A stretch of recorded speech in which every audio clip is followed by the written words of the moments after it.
Everyone, learn tarot with me Anandhi ரமேஷில் இன்றைக்கி நம்ம பார்க்கக்கூடியது டூஸ் அண்ட் டோன்ட்ஸ்ன்னு பார்க்கலாம்.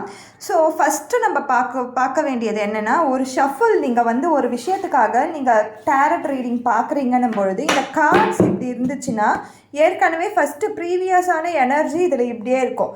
ஸோ கட் கிளியர் பண்ணிட்டு தான் ஒரு கார்டை மறுபடியும் ஷஃபிள் பண்ணி உங்களுக்கான கேள்விகளுக்கான பதிலை நீங்கள் எடுக்கணும். ஸோ ஒவ்வொரு வாட்டியுமே நீங்கள் இதை பண்ணியே ஆகணும். இது ரொம்ப கம்பல்சரியான ஒரு விஷயம். அதே மாதிரி நீங்கள் ஒரு விஷயத்துக்கான பார்க்கும்போது கார்டு நீங்கள் ஷஃபிள் பண்ணிகிட்டே இருக்கீங்க. ஷஃபிள் பண்ணும்போது ஒரு கார்டு இப்படி ட்ராப் ஆகிடுச்சுன்னா இந்த கார்டை நீங்கள் கன்சிடர் பண்ணியே ஆகணும்.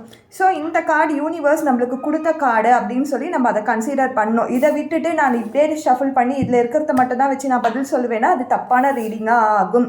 அதே மாதிரி நீங்கள் ரீடிங்க்கு போகும்பொழுது நான் ஜட்ஜ்மெண்டலாக இருக்கணும்.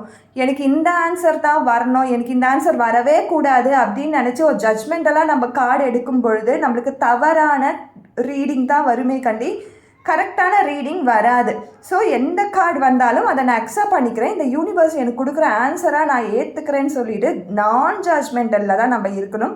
ஸோ ஸ்பேஸை கிளியர் பண்ணணும் பொழுது இடத்த நம்ம சுத்தப்படுத்தி ஒரு சின்னதாக நம்ம வீட்டில் பண்ணுவோம் இல்லையா, அதே மாதிரி தான் அந்த இடத்த சுத்தப்படுத்திட்டு அதுக்கப்புறமா நீங்கள் டேரட் ரீடிங் பாருங்கள். இதெல்லாம் நீங்கள் ப்ரொசீஜராக பண்ணும்பொழுது கண்டிப்பாக பெஸ்ட்டான ஆன்சர் கிடைக்கும்.